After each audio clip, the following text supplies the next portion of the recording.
everyone, it's Hannah, and I don't actually have a Christmassy tutorial for you, but it's still yarn related because I am on a bit of a yarn kick at the moment with the whole knitting and crochet thing that I'm doing. Anyway, I've been watching an awful lot of knitting podcasts, and a lot of the knitters on said podcasts have started to do a granny stripe blanket with the leftover sock yarn that they have. Now, I don't have an awful lot of 4-ply, so I will be eventually, when I've got my Christmas presents completed, making one out of the acrylic double knit that I have accumulated over the years after doing an awful lot of amigurumi. But I've just done like a little sample square with ends not woven in, like a mask. A little sample just so I can demonstrate what the stitch is to you. This is nothing new, this is nothing original. I used the pattern by Lucy from Attic 24. It's a free pattern on Ravelry. Link is in the description box below. I'm using UK crochet terminology throughout this, but crochet terminology isn't too important for this. So it just looks like this. It's quite fun, it's quite nice. It's not overly difficult to do. Just a lot of ends to weave in if you choose to do every row a different colour like I've done on this sample. What I've seen other people do is magic knot their yarn together, and I need to do some more research into magic knot because my magic knots always come undone. But that's an alternative if you don't want to sew in ends. But yes.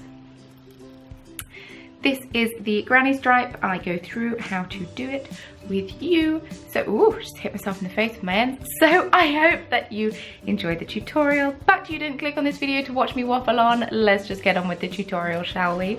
So for this blanket example, I will be using acrylic double knit yarn and a 5mm hook. To start with, you are going to want to create a slip knot, as one usually does when one crochets. Insert the hook. Then you're going to get chaining after you've pulled out some yarn and watched the ball of yarn roll all over the place. But to chain, you yarn over and then pull through that loop. Yarn over the hook and pull through that loop. And you're going to want a multiple of 3 plus 2 chains. So for this example, I have 23 chains, which is 21 plus 2. Hopefully that is clear and makes sense to anyone who is slightly confused. But yes, then you are going to do a row of UK double crochet, which is the same as US single crochet. So you are going to go into that second chain from the hook. That is the first chain. We're going to go into the second chain, and just insert the hook into the chain, yarn over, pull through that chain. So you've got 2 loops on your hook. Then you're going to yarn over once more and pull through both of those loops. And then you're going to go into the next chain and you're going to do another double crochet, which is a US single crochet. And you're going to repeat that the whole way across your chain. And I just adjusted the focus on the camera. Not that you'd be aware of that if I hadn't have said anything. And yes, if you are following along live with the tutorial, feel free to pause it whenever I speed up. Yes, no other words. There's nothing else to add to that. It's one of those things. So I finished crocheting across all of them, and it goes a bit curly-whirly, so that's okay. Then you are going to chain 3, so yarn over, pull through, yarn over, pull through, yarn over, pull through. Physically turn your work because you're going to be working back along. And then we are going to do a UK treble, which is a US double crochet, into that very first stitch. So the stitch is made up of 2 little forks, and you're going to go underneath both parts of the stitch. Yarn over, pull through 2, yarn over, pull through 2, and then you are going to skip 2 stitches and go into the next stitch. So yarn over, insert needle, and then yarn over, pull through, yarn over, pull through 2, yarn over, pull through 2, and you're going to repeat that twice more into the same stitch. So you're going to be having little treble clusters of 3. And so then you can pull more yarn, and then you are going to skip 2 again and then go into the third one along. Then once again, you're going to do a cluster of 3 trebles, which is a US double crochet. Hopefully it's not too confusing for you. I'm not quite sure why the US and the UK have different crochet terminologies. It's very annoying. Well, it's not once you get to know it, but it's annoying when you're first starting out. I've had a lot of comments on past videos telling me that I'm saying the wrong crochet term, even though I do specify what term I am using. People, yeah. And yet still I get comments saying, that's not a treble, it's a double crochet. I know what I'm doing. But yes, just continue doing that along. So 3 trebles in every 3rd stitch, if that makes sense. And then in the last one, you're going to go into that very end stitch and you're just going to do 2 trebles. So yeah, because we did 3, it wouldn't be square anymore. So you'll just be doing 2 trebles. And this is what it looks like so far. See? Starting to take shape. It's all very exciting. And now I'm going to change colour. So what you do is you just take your yarn. I don't know if this is the right way. This is just how I do it. And you just start working with it. So chain 3. And then I trim off the other yarn that I was using. And I just kind of quickly knot them together at the side so they're not too loose or anything. And then you're going to turn your work. You are going to pop your yarn over your hook, and that very first space after that treble 2, you're going to go into the space and do a cluster of 3 trebles, like you did do on the row before. And then yarn over. You're going to go into the next space, like so. And when I say yarn over, for you who may be knitters watching, this doesn't create a stitch.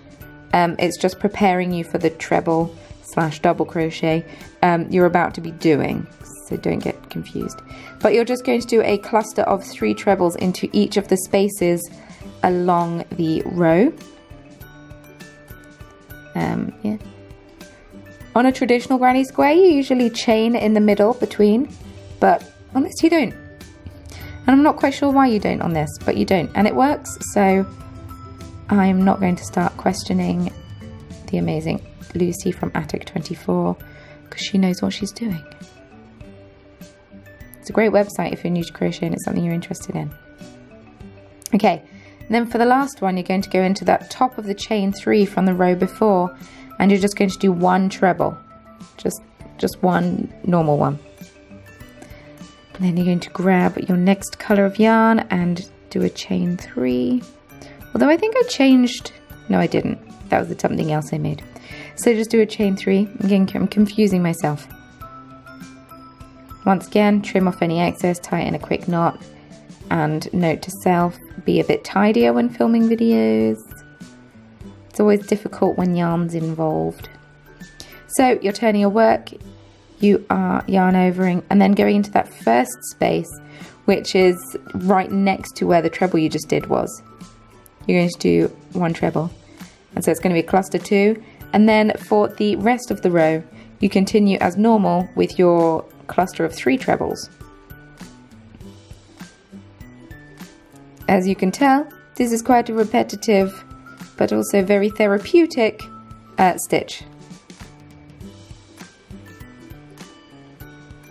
And it's not too difficult to do, but I would recommend doing I say this more in my outro, but I would recommend doing like a smaller sample just while you're working on your tension and stuff, because your tension will tighten up as you do more crochet.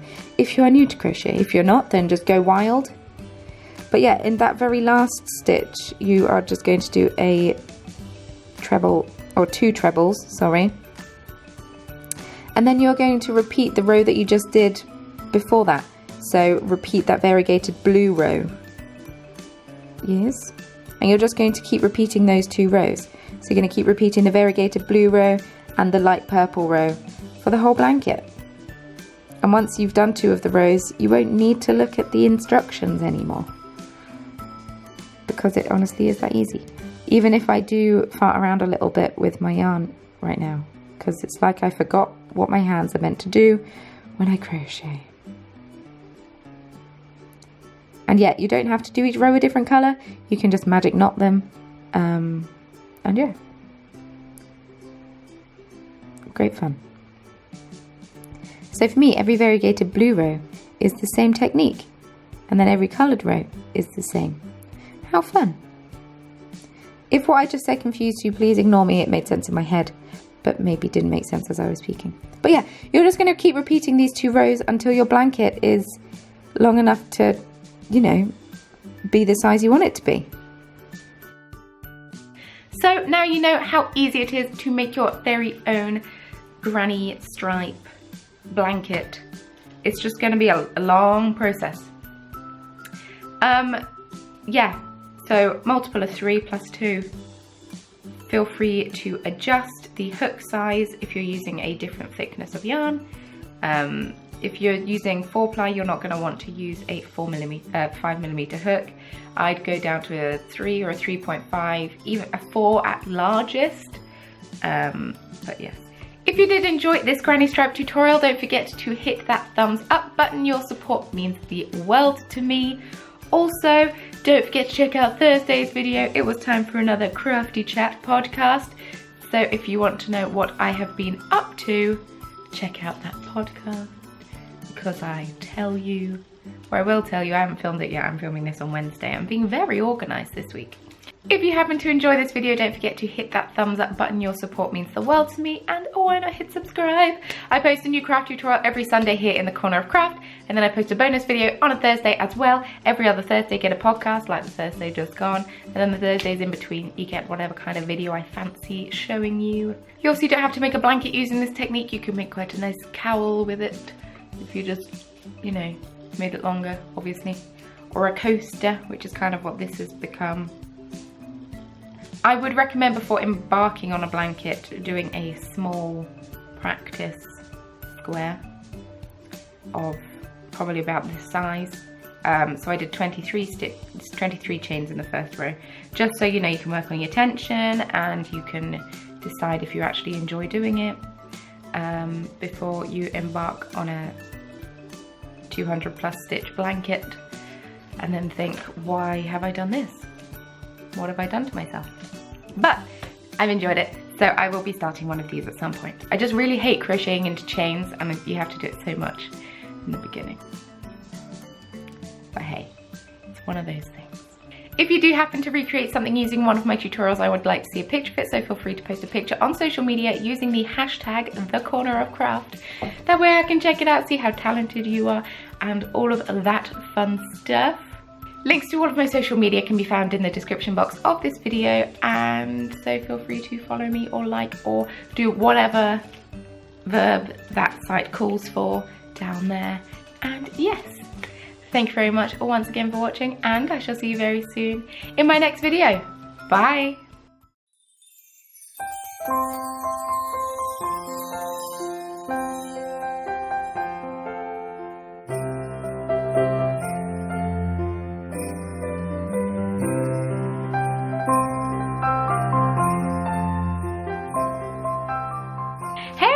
It's her, and I'm back with another yarny tutorial for you today. This time it isn't knitting or crochet, but it does include scrap yarn and a toilet roll. So now you're intrigued, but you're not intrigued, so you already know what the tutorial's for, because that's why you clicked on this video. Anyway,